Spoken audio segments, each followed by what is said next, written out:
अकोल्यातील डाबकीरोड पोलीस ठाण्याच्या हद्दीत राहणारा अक्षय नागलकर नामक युवक बेपत्ता असल्याची तक्रार पोलीस ठाण्यात देण्यात आली होती। 22 ऑक्टोबर रोजी बेपत्ता युवक अक्षयचा शोध घेण्यात येत होता। मात्र या प्रकरणाला आता वेगळं वळण लागलं आहे। अक्षय नागलकर याची निर्घृणपणे हत्या करण्यात आल्याची माहिती पोलिसांनी दिली आहे। पूर्व वैमनस्यातून हे मोठे हत्याकांड घडले आहे। गेल्या 3 दिवसांपासून अक्षयचे नातेवाईक आणि मित्रमंडळी दररोज डाबकीरोड पोलीस स्टेशनमध्ये येऊन ठाण मांडून बसतात। प्रत्येक वेळेस फक्त तपास सुरू आहे एवढंच उत्तर मिळत असल्याने त्यांच्या मनात नाराजी आणि अस्वस्थता वाढली होती। या प्रकरणात स्थानिक भाजप पदाधिकारी यांनी मुख्यमंत्री देवेंद्र फडणवीस यांच्याकडे अक्षयला शोधण्याची मागणी केली होती। अक्षय जिवंत आहे की त्याच्यावर काही अनर्थ ओढवला आहे याचा तरी उलगडा लवकर करावा अशी आर्त मागणी अक्षयच्या वडिलांकडून केली जात होती। अखेर घडलं वाईटच।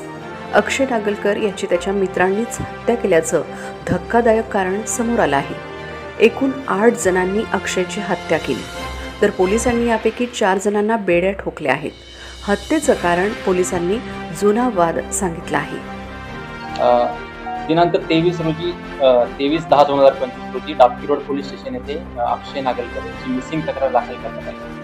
त्या मिसिंग तक्रारच्या अनुषंगाने माननीय साहेबांच्या मार्गदर्शनाखाली आम्ही 6 टीम तयार केल्या जेणेकरून त्या मिसिंगचा शोध लागावा आणि त्याच्यामध्ये काही लास्ट सीन पर्सन्स जे होते त्यांच्याकडे आम्ही इन्व्हेस्टिगेशन केलं, त्यांचं इंट्रोगेशन केलं। त्यांच्या माहितीमधून आम्हाला लिंक पुढे लागत गेली आणि त्यातून असं निष्पन्न झालं की अक्षय नागलकर यांची MS-30 या हॉटेलमध्ये हत्या करण्यात आली। त्यानंतर त्यांची जी बॉडी होती ती मोरगाव भाकरे या गावातील शेत शिवारामध्ये त्यांना जाळण्यात आलं। तिथे त्या शेतामध्ये टीलचं एक शेड करण्यात आलं होतं, तिथे त्यांना जाळण्यात आलं।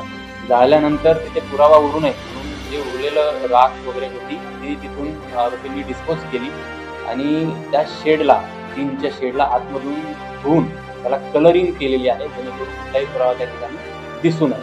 आणि त्याच्या चौकशीमध्ये आमच्याकडे काही नावं समोर आले होते, त्यापैकी 4 जण हे आता आरोपी आमच्या ताब्यामध्ये आहेत, मुख्य आरोपी आहेत आणि इतर 4 जणांचा शोध आमचे पोलीस पथक त्या ठिकाणी घेत आहे।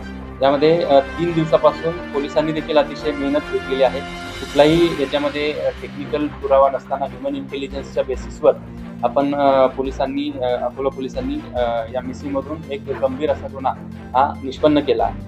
ज्यामध्ये माननीय पोलीस अधीक्षक साहेबांच्या मार्गदर्शनामध्ये आता पोलीस स्टेशन डाबकीरोड येथे एक गुन्हा दाखल होत आहे यामध्ये 302चा आणि त्या सदर गुन्ह्याचा तपास आम्ही स्वतः त्या ठिकाणी करणार आहोत।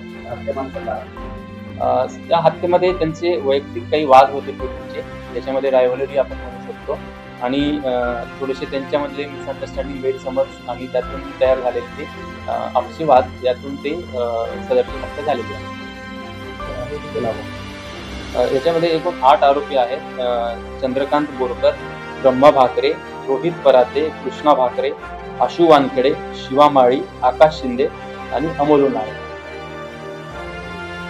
22 ऑक्टोबरच्या संध्याकाळी 5च्या सुमारास अक्षयने आईला स्वयंपाक करून ठेव एवढंच सांगितलं आणि घरातून बाहेर पडला, पण त्यानंतर तो कधीच परतला नाही। संपूर्ण कुटुंब दररोज त्याच दाराकडे पाहत होतं, कधीतरी तो येईल या आशेने। मात्र झालं उलटच। अक्षयची अतिशय निर्घृणपणे हत्या करून त्याचा मृतदेह जाळून टाकण्यात आला। अक्षय आणि मारेकरी यांनी हत्येपूर्वी आरोपीच्या एका हॉटेलमध्ये जेवण केलं, त्यानंतर अक्षयला चाकू भोसकून मारण्यात आले। पुरावा नष्ट करण्याच्या हेतूने आरोपींनी अक्षयचा मृतदेह जाळून टाकला। अखेर या प्रकरणाचा सखोल तपास केल्यानंतर अक्षयची हत्या करण्यात आल्याचे समोर आले। या प्रकरणी आतापर्यंत 4 जणांना पोलिसांनी बेड्या ठोकल्या आहेत। इतर आरोपींचा पोलीस शोध घेत आहेत।